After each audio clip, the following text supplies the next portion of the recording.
Sari-saring high-tech na gadget ang nasamsam sa Chinese national na nanutok umano ng baril sa Makati City nitong Miyerkules.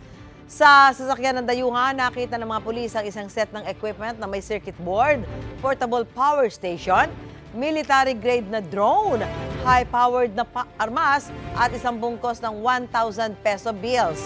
Nais busisiin ng mga otoridad kung para saan ang mga gadget. Nasa CIDG NCR Custodial Center ang suspect habang hinihintay ang utos ng korte kung saan siya ikukulong. Hindi raw marunong mag-Ingles ang suspect kaya nahihirapan ang mga pulis sa pagkausap sa kanya. Ang tanging nasabi ng Chinese national, hindi raw siya spy. Are these your equipment? Do you own them? No, not mine. This. Are you a spy? No, no, You're not. Are you spying? no.